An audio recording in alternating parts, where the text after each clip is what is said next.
¿Escuchaste hablar alguna vez de los agujeros de gusano? No, no te equivocaste, esto no es un programa de jardinería, es 40 años de democracia.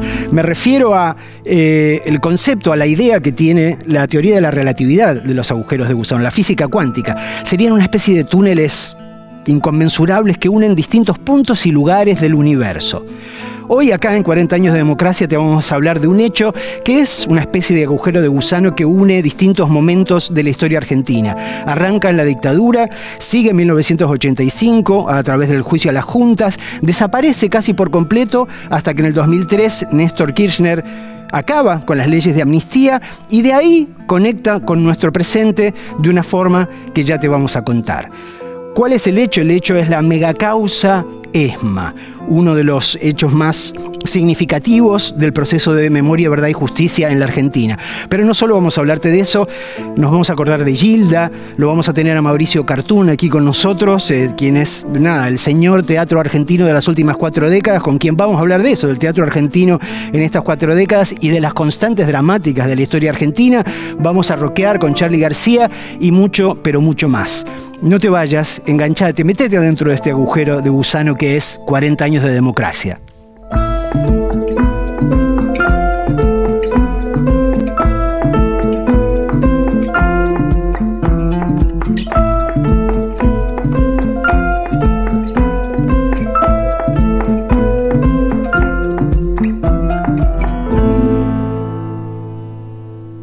A comienzos de este siglo, después de los cachetazos sucesivos que significaron una crisis económica machaza y una crisis institucional que volteó presidentes como muñecos, muchos creíamos que lamentablemente la impunidad de los genocidas iba a durar para siempre.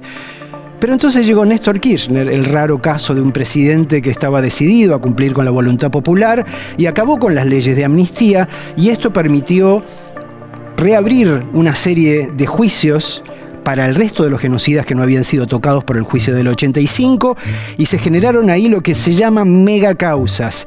¿Cuál es la megacausa de la que vamos a hablar primero y cuáles son las otras, Manuela Iriani? Hoy vamos a hablar de la megacausa ESMA, cuyo primer tramo comienza el 18 de octubre de 2007. ¿Y por qué hablamos de tramos y por qué hablamos de megacausas? Bueno, básicamente porque son las herramientas legales que el Estado argentino ha sabido construir para poder llegar a toda la magnitud que tuvo la última dictadura cívico-militar. Son tantos los imputados, tantas las víctimas, tantos los casos que se están juzgando, que con un solo juicio no alcanza. Por eso en el episodio de hoy estamos hablando de la megacausa ESMA, pero podríamos haber hablado de la Perla o de Primer Cuerpo de Ejército, porque en definitiva todos estos juicios tienen que ver con que no podríamos estar hoy día en una democracia plena si estos juicios no se estuvieran llevando a cabo. Y esto tiene que ver justamente con la labor sostenida de los organismos de derechos humanos durante décadas, porque recordemos, en ese tiempo de ese manto de impunidad del que hablabas recién, cuando no había juicios ocurriendo, estaban los juicios por la verdad. Bueno, material que fue un insumo fundamental para esta instancia en la que finalmente los juicios se reabren y así comienza una de las megacausas más importantes de nuestro país. El 2003 marcó un hito. Cuando en 2003 tuvimos la posibilidad de reiniciar los juicios por los crímenes de la dictadura, se abrieron 3 megacausas. Nunca pensamos que iba a haber una megacausa ESMA. Pensábamos que los militares iban a gobernar por siempre la Argentina. Se armaron 5 juicios para poder juzgar todos los crímenes que habían sucedido, cientos y cientos de casos que un solo juicio no alcanzaba.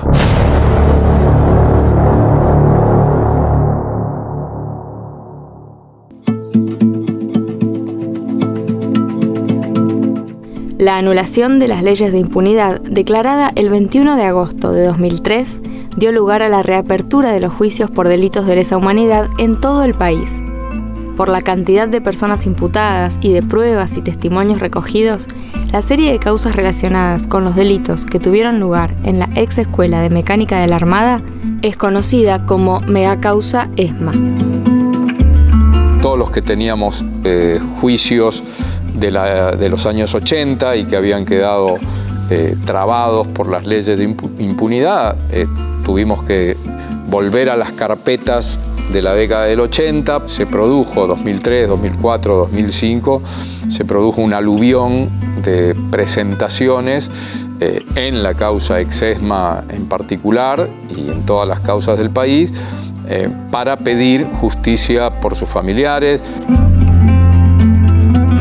Aparecieron centenares de ex soldados a dar su testimonio, había testigos nuevos, había documentos nuevos.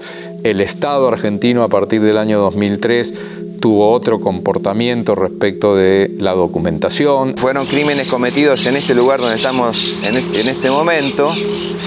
Se calcula que pasaron unos 5.000 personas que estuvieron cautivas. La mayor parte de ellos se encuentran desaparecidos. Mi hermano era conscripto. Cuando fue el golpe militar, él empezó a decirnos que las cosas estaban poniendo duras. Y poco a poco empezó a hablar de cosas raras que pasaban acá adentro. Cuando llegaban, lo primero que hacían eran trasladados al sótano del último de los edificios de la ESMA. La ESMA está enclavada en los confines de la capital federal, pero en la trama urbana. Y en los cuartos 13 se les aplicaba un interrogatorio bajo tortura. Todo esto fue, de alguna manera, explicitado en el juicio a las juntas, en el 85, pero quedó trunco por las causas de punto final y obediencia debida que impidieron seguir investigando. La Escuela de Mecánica de la Armada es justamente una megacausa porque por el número de víctimas, pero también por el número de victimarios. Entre otros, tenemos que rescatar la valentía de uno de esos sobrevivientes, que es Víctor Basterra, lamentablemente ya falleció, que fue el que pudo sacar material fotográfico para que nosotros luego en los juicios pudiéramos individualizar a muchos de esos responsables y también contar con material fotográfico de las personas que en esos momentos estaban cautivas en la Escuela de Mecánica de la Armada. El primer juicio de la megacausa ESMA se realizó en 2007 y tuvo un único imputado, el prefecto Héctor Febres. Pero 4 días antes de conocerse la sentencia, Febres apareció muerto en circunstancias poco claras mientras se encontraba detenido. La interrupción del juicio generó una enorme y lógica decepción entre quienes esperaban justicia. Cuando llega la megacausa ESMA 2, ahí sí vino la reivindicación. La condena perpetua de buena parte de los oficiales de la ESMA fue una reparación, fue una reivindicación. Fue en un punto sentir que haber declarado durante todos esos años y haber aguantado en silencio aquello que significaba cruzarse en la vía pública con los represores libres durante la vigencia de las leyes de perdón había llegado a su fin y finalmente no solamente los y las sobrevivientes, sino los compañeros y compañeras desaparecidos y sus familias accedían a una reparación por parte de la justicia argentina.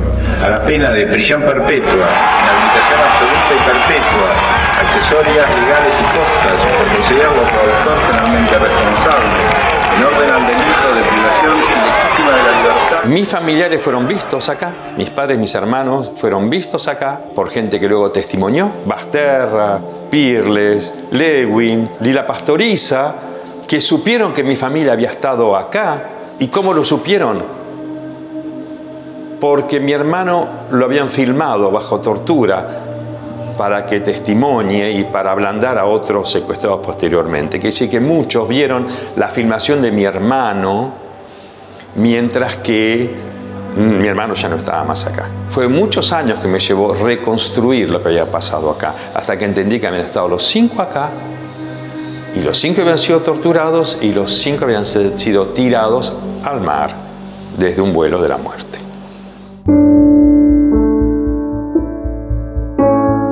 tercer juicio arrancó el 28 de noviembre de 2012 y terminó 5 años y un día después, el 29 de noviembre de 2017. Se investigaron delitos de lesa humanidad cometidos contra 789 personas y fueron condenados 48 imputados. Se reanuda la audiencia a los efectos de dar lectura al veredicto llevado a cabo en la denominada causa ESMA unificada, abarcativa de varias causas más. La mega causa 3, el juicio número 3 de la ESMA, fue un poco el más significativo y tal vez lo sea por el momento, porque tomaba ya una cantidad de víctimas más importantes, casi 800 y pico, respondía mucho más a la magnitud de lo que había sido la ESMA, y eso permitió que la sensación de justicia en ese gran tercer juicio fuese tomado como una respuesta mucho más firme a el reclamo de justicia de tantos años de los familiares sobre la ESMA.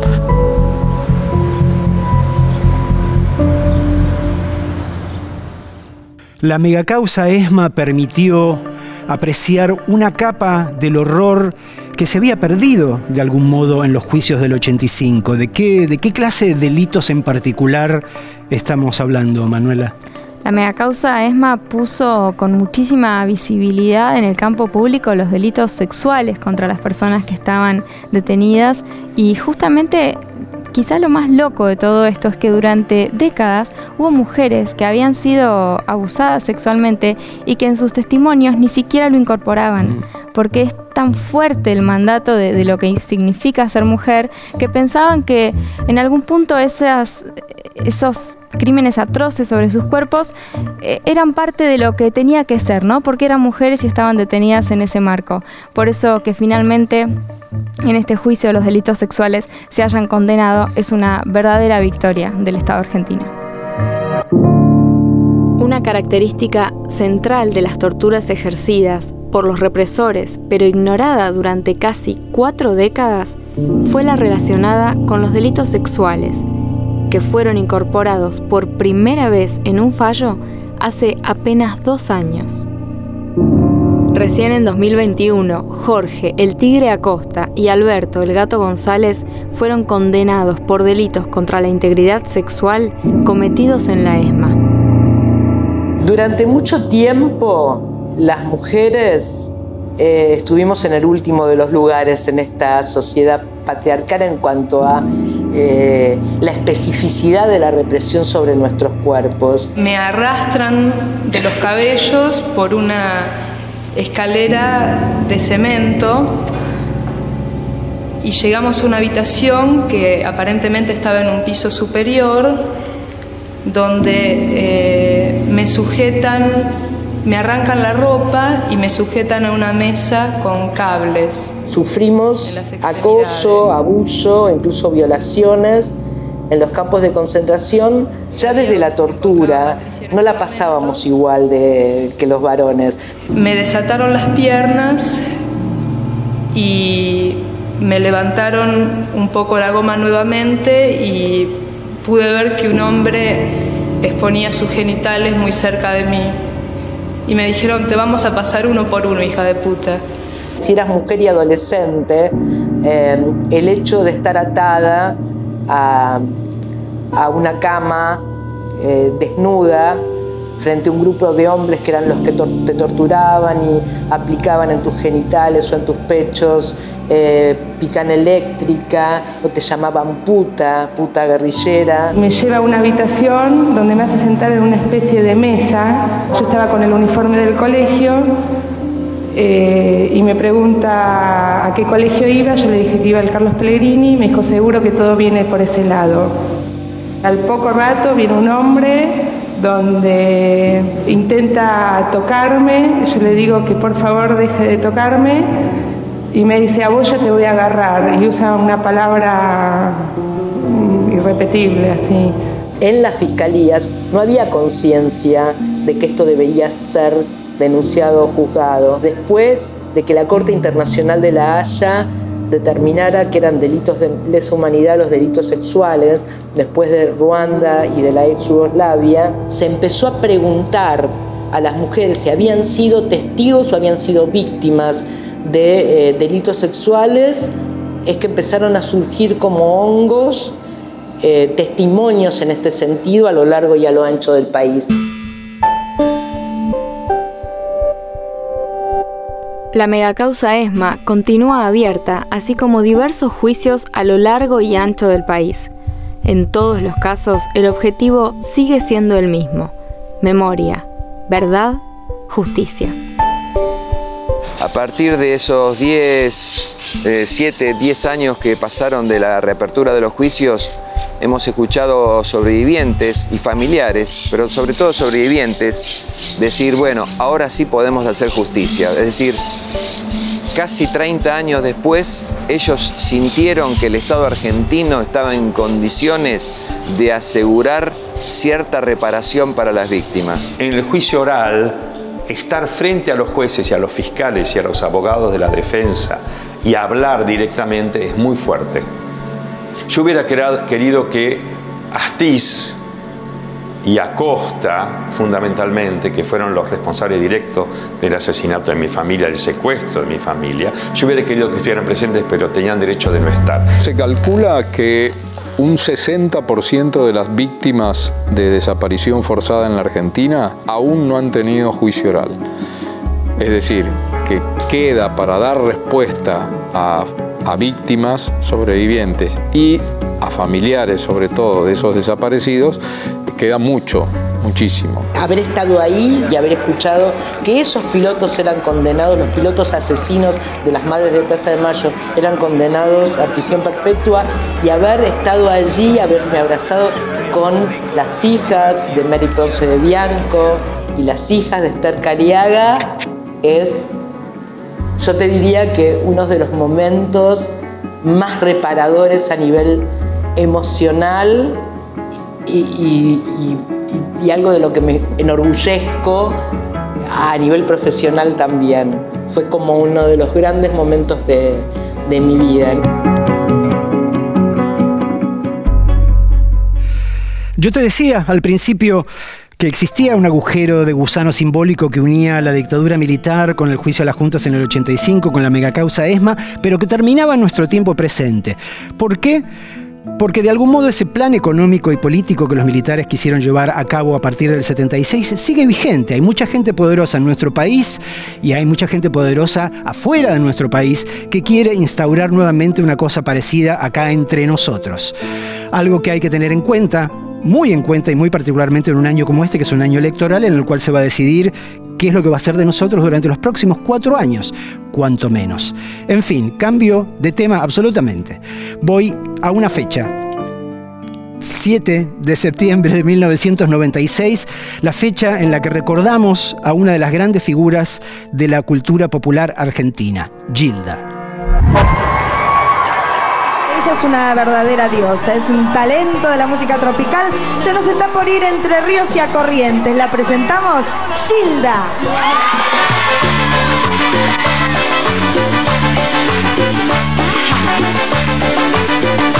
6 discos editados, 6 años de carrera y un mito popular. Con esas cifras podría resumirse la historia de Gilda. Pero no alcanzan para contar lo que significa su legado para la cultura popular argentina.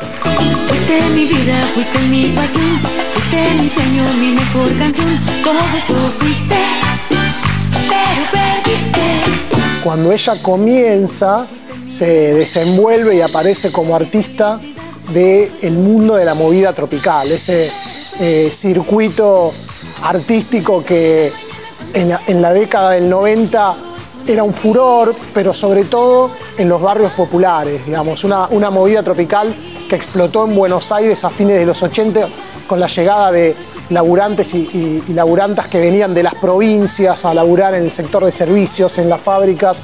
Casi 30 años tardó Miriam Alejandra Bianchi en convertirse en Gilda.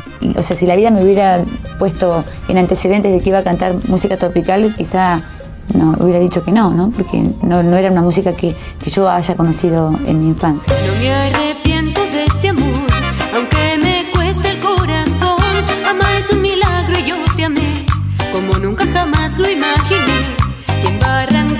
Antes de dedicarse a la música tropical, Miriam fue maestra jardinera. Se casó, tuvo 2 hijos y recién en 1990 se animó a responder a un aviso que buscaba cantantes. Fue entonces cuando apareció Gilda. Cuenta Toti Jiménez que ella fue, pero al mismo tiempo estaba dubitativa, que no sabía bien por qué iba, que fue lo primero que dijo en ese casting. No sé muy bien por qué estoy acá, pero estoy acá. Yo soy Gilda. Cuando Gilda decide transformarse en artista, en ese caso Miriam Bianchi, no Gilda fue un proceso complicado porque ya casada con Raúl Canín, tienen 2 hijos, Fabricio y Mariel, de una familia formada en una estructura de clase media donde su marido estaba acostumbrado a una cosa y de golpe la mujer le dice quiero cantar, cuando la había conocido sin ser cantante, derivaría luego en la separación. Fuiste mi vida, fuiste mi pasión, fuiste mi sueño, mi mejor canción. Todo eso fuiste, pero perdiste. Su carrera fue a toda velocidad. En medio del boom de la llamada bailanta, en la primera mitad de los años 90, Gilda se impuso como una de las pocas voces femeninas en un medio copado por varones. Tú me das la fuerza que se necesita para no marchar. Yo trato de ser la misma. La única diferencia que hay entre Gil, que es como me dicen en casa, y Gilda, la cantante, siempre digo, ¿no? Es los metros que nos separan del público y la obligación de tener que estar bien.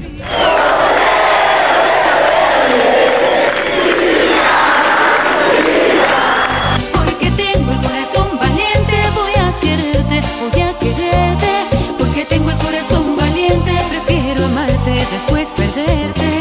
Cuando Gilda aparece en el año 92, que es cuando lanza su primer disco de Corazón a Corazón, si bien es cierto que el modelo más prominente era el de la mujer voluptuosa, lo cierto es que Gilda aparece con una personalidad que quizás ha conquistado más al público, más allá de su figura física. En ese momento se usaban mucho las rubias y muy espectaculares y con tipo onda vedette, y yo con mi cuerpito y mi cara y no daba ni ahí con lo que se esperaba.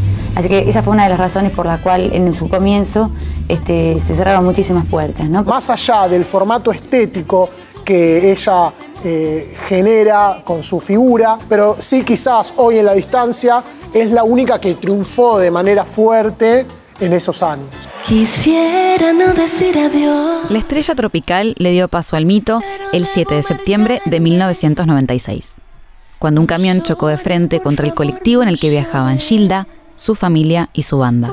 Entre las víctimas se encuentra la cantante bailantera Gilda, de 34 años, cuyo verdadero nombre era Miriam Alejandra Bianchi. En Entre Ríos, en el kilómetro 129 de la Ruta 12, camino a Chajarí, fallecieron Gilda, su madre, su hija Mariel, 3 de sus músicos y el chofer del micro. Que nunca me atribuí ni a mí ni a mis canciones ningún tipo de poder mágico, ¿no? Y sin embargo, como la gente a veces ve que algo puede fluir, algo positivo, y ahí se quiere agarrar.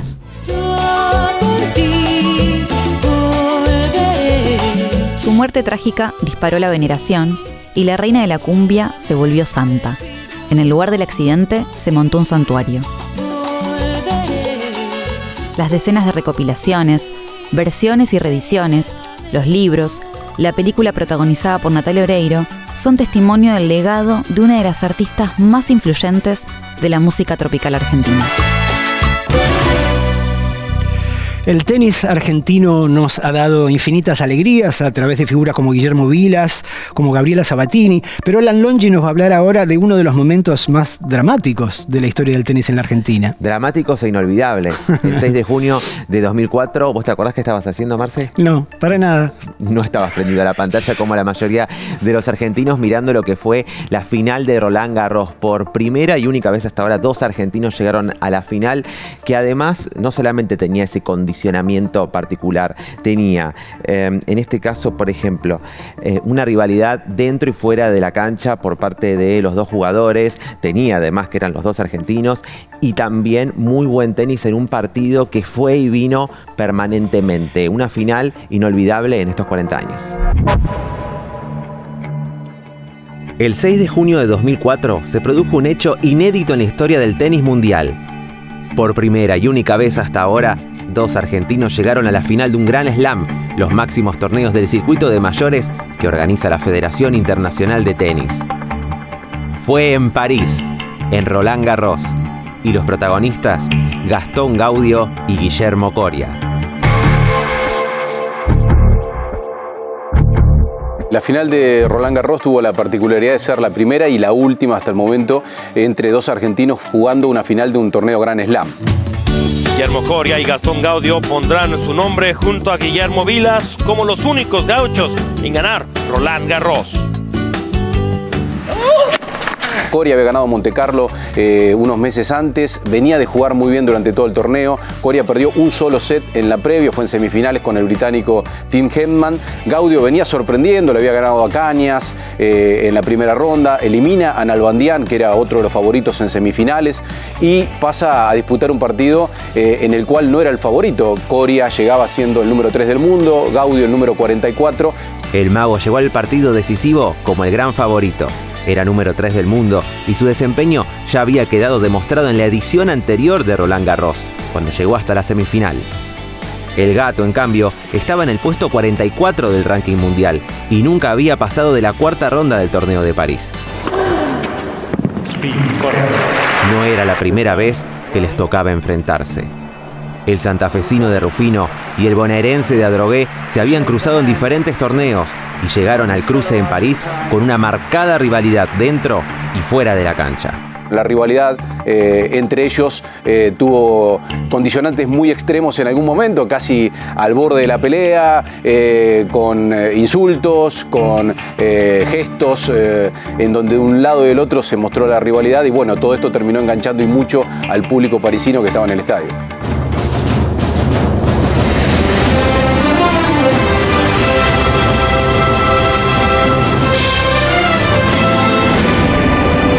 Coria ganó el primero 6-0, demostrando ser un tenista que se adaptaba muy bien a las circunstancias de sentirse favorito, estaba muy fuerte anímicamente, dominó prácticamente el comienzo del partido a su antojo, ganó el segundo 6-3. Todo parecía indicar que la copa iba a quedar en manos del mago, pero la cabeza y el propio cuerpo del santafesino se convirtieron en un rival mucho más duro que el otro argentino que tenía enfrente.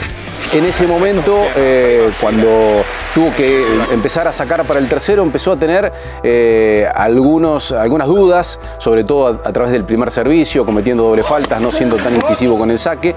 Y Gastón Gaudio se fue metiendo de a poco en el partido. Hubo un par de situaciones con gritos de Gaudio pidiendo el aliento de la gente que terminaron de darle un clima enardecida a la final. Y bueno, a partir de ahí empezó ese condicionante emocional en Coria. Gaudio empezó a dar vuelta al partido. Logró primero un 6-4 y luego un 6-1, lo que llevó a la definición a un quinto set sin tiebreak. Para sorpresa del mundo, lo impensado estaba pasando.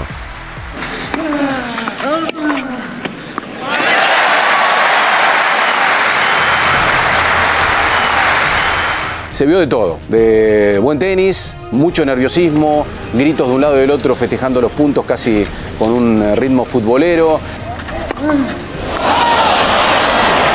Esperó a ver hacia dónde se movía Coria. Se volvió atrapante la final, que no lo había sido en los sets anteriores porque no había prácticamente igualdad entre uno y otro.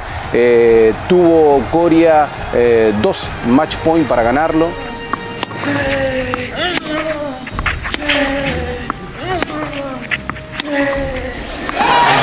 Y la falló Guillermo Coria, no pudo cerrar por segunda ocasión. Sacó mal y dos buenas resoluciones de Gaudio le permitieron seguir en partido. Esto cuando estaba 6-5 adelante Coria con la posibilidad de sacar y ganar ese duelo. Después quiebra a Gaudio.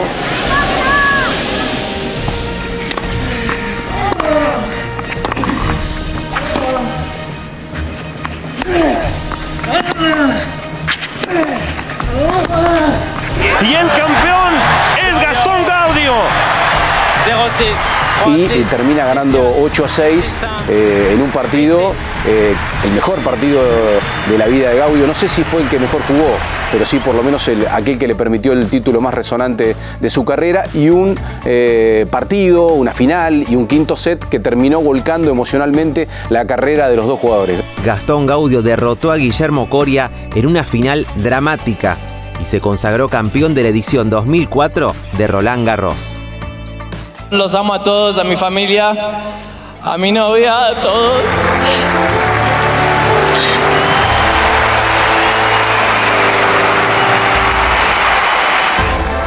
Fue el punto más alto de su carrera como tenista profesional, que lo convirtió en el tercer argentino en obtener un Grand Slam después de Guillermo Vilas y Gabriela Sabatini.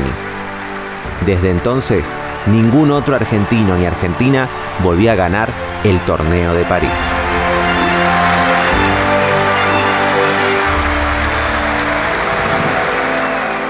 Suele decirse que en Argentina producimos ante todo ganado y trigo, pero yo creo que nuestra producción más importante en realidad es en materia de drama y de figuras dramáticas. En el bloque que sigue, aquí Mauricio Cartún, uno de los grandes del teatro argentino en democracia.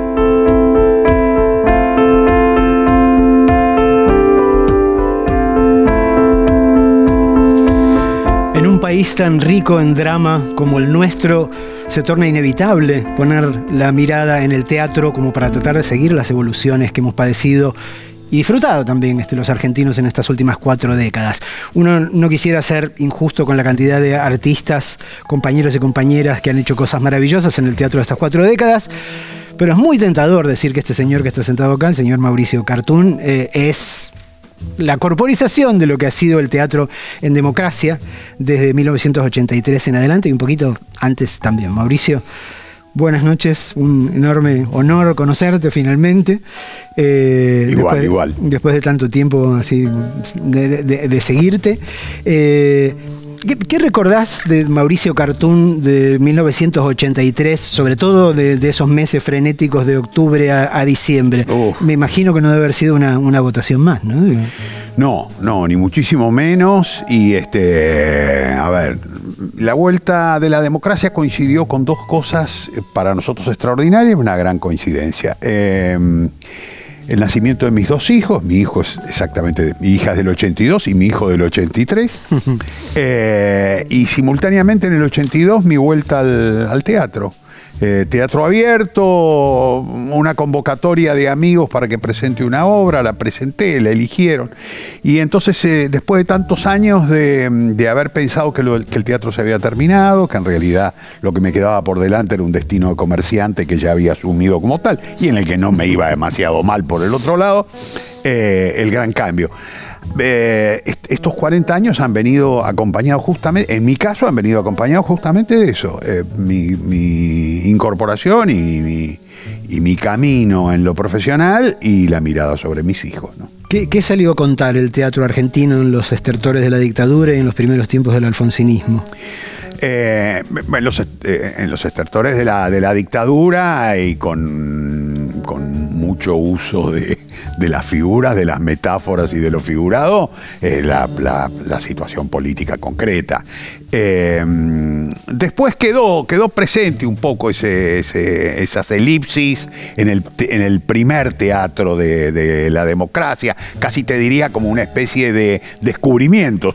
Se había descubierto que se podía hacer un teatro de esa manera, y rápidamente, como siempre, vinieron las nuevas generaciones a cagarse de risa de esas formas, a cuestionarlas desde la ironía y a crear un teatro nuevo que no le debía nada al o en todo caso, que no le debía nada formalmente al teatro viejo, pero aceptaba que gracias a ese teatro viejo podía ser lo suyo.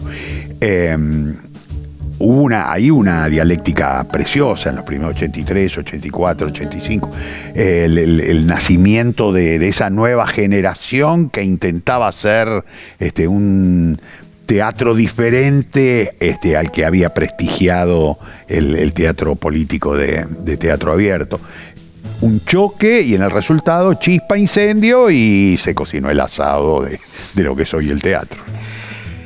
El menemismo también debe haber dado mucha miga, ¿no? Digo, porque a veces pienso, digo, por eso, para los que trabajamos de narradores en este país, digo, la realidad nos hace competencia desleal, ¿no? Digo, porque digo, ¿cómo superás el hipergrotesco natural? Es complicado. En mi caso, escribiendo una pieza que fue catártica tiempo después. Es curioso, porque después cuando la obra se llama El niño argentino, y en realidad es bueno, yo trabajé sobre la imagen de Carlitos poniéndose la ropa blanca, sí, claro. Poniéndose la ropa de la aristocracia y le quedaba mal. Lo que pasa es que la estrené años después, cuando de pronto, como pasa siempre con el teatro, tomaba otras resonancias, se lo vio de otra manera y demás, pero en mi caso fue catarsis pura, fue ponerme a escribir con una rabia, con esta rabia, entre otras cosas, porque yo me he pasado la vida en una militancia muy cercana al peronismo. Digo cercana porque por momentos me fui a los límites del socialismo nacional y por momentos sentía que no había socialismo nacional posible sino dentro del peronismo, y volvía. Y entonces lo de Menem fue especialmente doloroso también. Fue decepcionante y produjo mucha rabia. Bueno, daba lo que decís vos, la imagen era tan fuerte, tan grotesca, tan desmesurada, que necesitaba también formas que la superasen, porque no se la podía hacer en el realismo. Claro. En mi caso, una obra en verso, una obra procaz, obscena y en verso, paródica. Tratando de superar aquello que uno cuando lo miraba atrás también parecía una parodia. Vos que siempre has estado tan atento a la historia argentina, ¿identificás ciclos, recurrencias? Porque en nuestra historia, por lo menos la del último siglo, ¿no? Digo, en general, a mí me pasa que yo tiendo a creer que identifico ciclos, que obviamente hay variaciones históricas, pero hay como fuerzas que parecen estar funcionando siempre en la misma dirección, ¿no? Sí, a mí hay una que me angustia mucho, que de hecho me llevó a escribir otra obra, que es a la de Criados, estaba presente eso, y es la sensación de que siempre que frente al poder popular, las aristocracias, el poder, se arma en contra de ellas, confabula y se arma en contra de ellas, consigue de una manera patética, horrorosa, la adhesión de las clases medias. Los sectores medios que terminan siempre apoyando a los proyectos más feos. Uso feo porque no se me ocurre de qué otra manera llamarlo. Son los proyectos más horrorosos. Esa clase media que parecería aceptar la hipótesis de que pensar como aquel que se constituye como modelo de lo que hay que llegar te va a hacer llegar más rápido, ¿no? Como si hubiera un camino de llegada por imitación, por mímesis, claro, por mímesis de las ideas. A mí me parece que hay una recurrencia en eso. Yo lo veo en Irigoyen, lo veo en La Semana Trágica. Mi investigación sobre La Semana Trágica, creo que lo que más me conmovió de todo, yo tenía mucha información, había estudiado bastante el tema, pero me conmovió mucho cuando empecé a descubrir sectores medios que incluso yo los consideraba más progresistas, en una especie de adhesión decadente a eso, y luego, por supuesto, al golpe militar. Y esta sensación de esto se repite en el 55, esto se repite en el 76. Hay como una especie de aceptación feliz, alegre y desconsiderada e irresponsable del apoyo a la violencia. Cada vez que el país atraviesa zonas que de alguna manera configuran la posibilidad de mirar en miniatura un modelo como ese, y en este momento está pasando, tiemblo. Esa era un poco la pregunta, ¿no? Digo, ¿cómo ves la situación actual? ¿No te parece que es una obra que ya vimos muchas veces? Que vimos muchas veces, que toma una fuerza enorme, un pensamiento, un pensamiento que nos hunde, un pensamiento que digo, sobre el que nosotros ya tenemos experiencia, pero que una vez más encuentra la posibilidad de difusión en los medios, en la gente, como para presentarse como un modelo nuevo, siendo que es el viejo modelo del horror.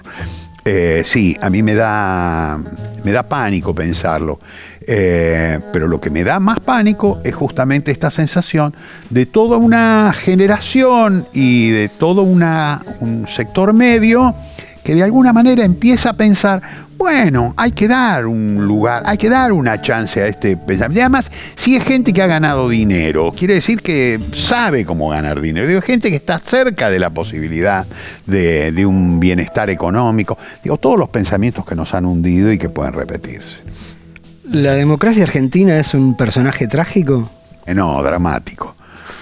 Dramático, no. En la tragedia hay una estructura donde un héroe trágico marcha hacia su destrucción y la destrucción es inevitable. Hay algo en la propia pasión que la lleva a la destrucción. La diferencia del drama es que hay lucha y en la lucha a veces ganan unos y a veces ganan otros.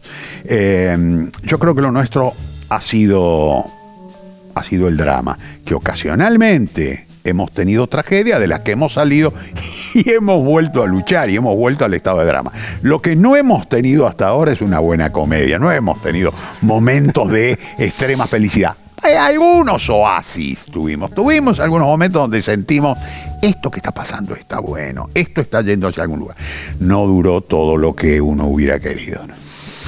Vos hablabas de pánico, digo, yo creo que hay mucha gente que tiene miedo, obviamente, de lo que puede llegar a pasar a partir de diciembre en este país, por muchas de las cosas que mencionabas. Digo, ¿qué les dirías? O si no te lo pregunto de otra manera, ¿cómo termina esta obra? Como yo pienso que en los dramas está siempre la posibilidad de llegar a un buen final, creo que llegue a un buen final. Yo creo que tenemos una experiencia histórica grande a la que recurrir. Creo que tenemos y que sobre todo en los últimos años ha habido como una especie de vorágine que nos puso todo como si fuera en cámara rápida. Digo, todo lo que antes tardaba mucho, ahora no tarda. Ahora todo pasa como por inteligencia artificial. Ahora todo pasa inmediatamente, rápido. Y confío en que eso nos abra los ojos. Muchas gracias, Mauricio Cartón, por venir a charlar con nosotros esta noche. Al contrario, gracias por invitarme.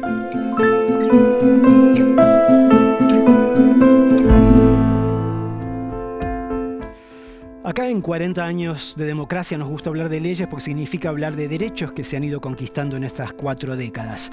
Rocío Criado nos va a hablar ahora de una de esas leyes, una que costó particularmente mucho que saliera adelante, ¿o no? Exactamente, una lucha de décadas, Marce, y pensaba qué vínculo tiene justamente con la democracia, con este ciclo, porque estamos hablando de la ley de interrupción voluntaria del embarazo que se aprobó un 30 de diciembre de 2020 y que tiene que ver con la democracia, ¿no? Con la libertad y la posibilidad, sobre todo, de poder decidir ni más ni menos que sobre nuestros propios cuerpos.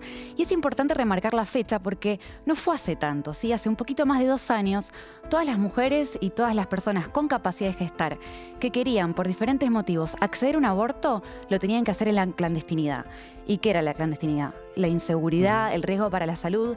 Sí, aquellas personas que tenían un poder adquisitivo mejor tal vez podían acceder a un aborto un poco más seguro, pero la gran mayoría acudía a lugares donde no estaban dadas las condiciones sanitarias. En muchos casos había graves consecuencias en la salud, pero en el peor de los casos ponían en riesgo directamente su propia vida. Hablamos con algunas de las protagonistas de este recorrido que nos cuentan qué dice esta ley tan importante y sobre todo que hay que cuidarla.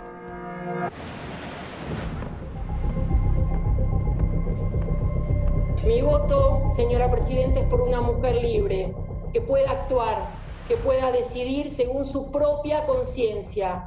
Garantizar a todas las mujeres en la Argentina el acceso a la salud pública. No estoy dispuesta a seguir cerrándole las puertas del sistema de salud a ninguna mujer. Y aborto legal para no morir.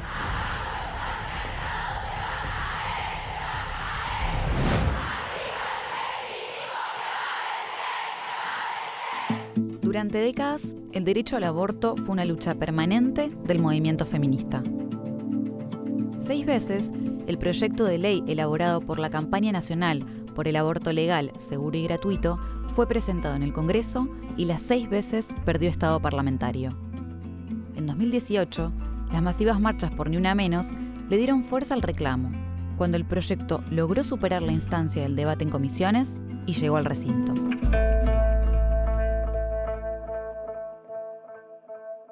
El crecimiento de esa marea verde generó la discusión en las casas en torno al aborto. Las abuelas que le contaron a sus nietas que habían abortado, o mamás que contaron a sus hijas que habían abortado. Muchas adolescentes que llevaron el pañuelo verde a sus casas, aun cuando tal vez era un tema tabú del cual no se hablaba. Y creo que ese debate que se da en el 2018 con las 700 expositoras y expositores en esa sucesión de audiencias que se dan en el ámbito del Congreso, ni más ni menos, y el debate en los medios de comunicación. Ahora, yo lo que no entiendo es cuál es tu problema, y te lo digo con mucho respeto, de que yo decida abortar si no quiero tener un bebé. El debate en las calles, esa marea verde que toma el espacio público, lo que favorece es la despenalización social del aborto.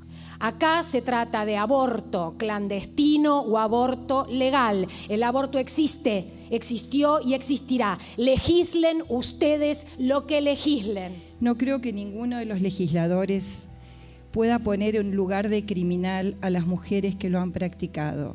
Más aún, todos sabemos que no alcanzarían las cárceles del país si nos acogiéramos a la ley actual. O sea que usted está de acuerdo o está propiciando el uso eugenésico del aborto. El aborto no se recomienda, el aborto es una opción, nunca se recomienda. En 2018, durante el gobierno de Mauricio Macri, quien públicamente se manifestó en contra de la medida, el proyecto de ley fue aprobado en diputados, pero fue rechazado en el Senado.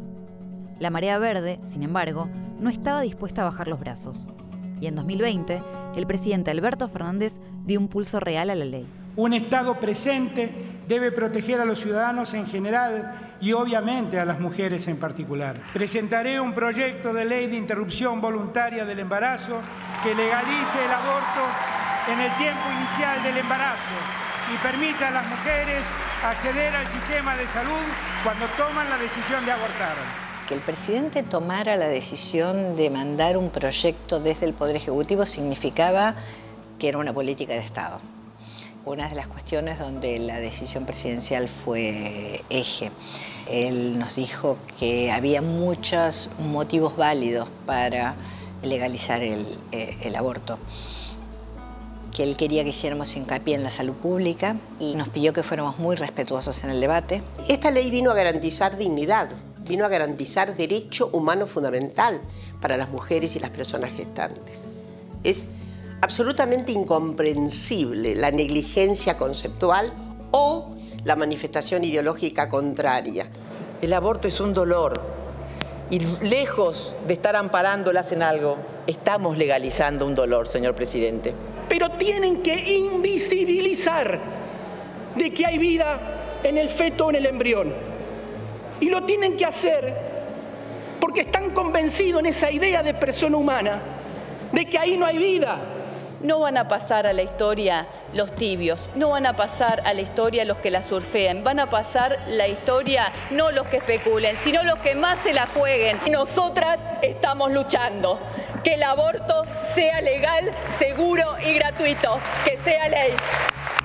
Trabajamos muy bien con las mujeres de distintas fuerzas políticas y trabajamos a la par y con una confianza enorme, sabiendo que ninguna iba a utilizar información para que su fuerza política se beneficiara, porque estamos defendiendo un derecho histórico de las mujeres que hacía décadas que veníamos peleando. El 10 de diciembre de 2020, el proyecto enviado por el Poder Ejecutivo fue aprobado en diputados.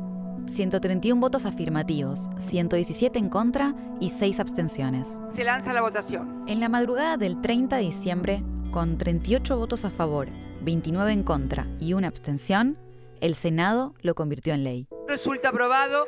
Se convierte en ley y se gira al Poder Ejecutivo.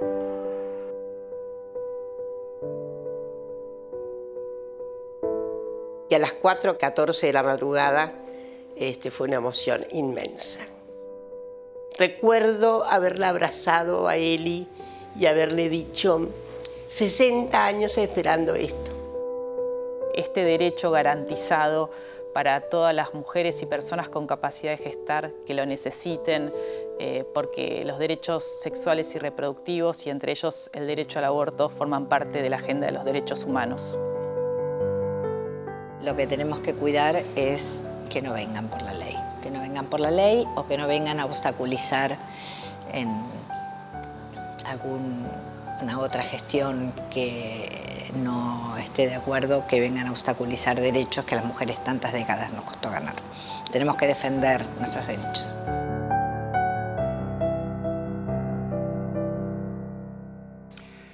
En general tendemos a pensar que una vez que se aprobó una ley, se acabó el problema y todo está resuelto, pero no siempre el caso es así. ¿Qué está pasando hoy con la ley de interrupción voluntaria del embarazo, Rocío? Bueno, hay que cuidar las leyes exactamente, si bien se viene cumpliendo bastante bien, es cierto que en algunas provincias, en algunas ciudades todavía siguen habiendo trabas, hay incluso algunas denuncias judiciales, por eso ahí es muy importante el rol del Ministerio de Salud, que viene trabajando y monitoreando esta situación en conjunto con organizaciones, con las socorristas que históricamente acompañaron a todas las mujeres y personas gestantes que decidían abortar. Y hay una línea telefónica que es importante compartirla porque es información que es 0800-222-3444, que es la línea de salud sexual y reproductiva, que ahí no solo se pueden hacer denuncias, sino que se puede acceder a toda la información porque hoy el aborto es un derecho en nuestro país.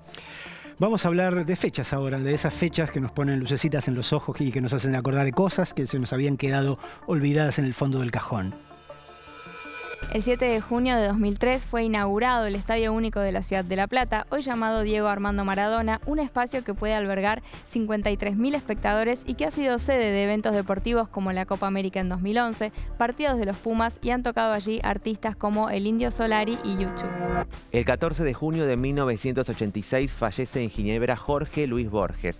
El escritor, poeta, ensayista y traductor argentino dejaba un legado invaluable. Falleció a los 87 años. El 2 de octubre de 2012 fue retenida en un puerto de Ghana la fragata Libertad en el marco de un conflicto con los fondos buitre. 2 meses después intervino un tribunal internacional ordenando que fuera liberado el buque escuela, que finalmente llegó a las costas argentinas el 9 de enero de 2013. El 10 de marzo de 1989 se lleva adelante en el Centro Cultural Recoleta la primera edición de la Bienal de Arte Joven. Participaron más de 5.000 artistas de distintas disciplinas que se destacaron y se expresaron en 10 jornadas. Sigue hasta el día de hoy la Bienal. 1 de junio de 1991, Tierra del Fuego, Antártida e Islas del Atlántico Sur adquieren por ley la figura de provincia argentina. Este territorio nacional había sido creado como una gobernación en 1884. El 15 de octubre de 1990, Charly García publica su 6º disco solista, Filosofía Barata, Zapatos de Goma. Allí se incluye la versión rockera del himno nacional argentino. Y aunque cueste creerlo, en ese momento se generaron discusiones, polémicas, debates y hasta denuncias judiciales que afortunadamente quedaron en la nada.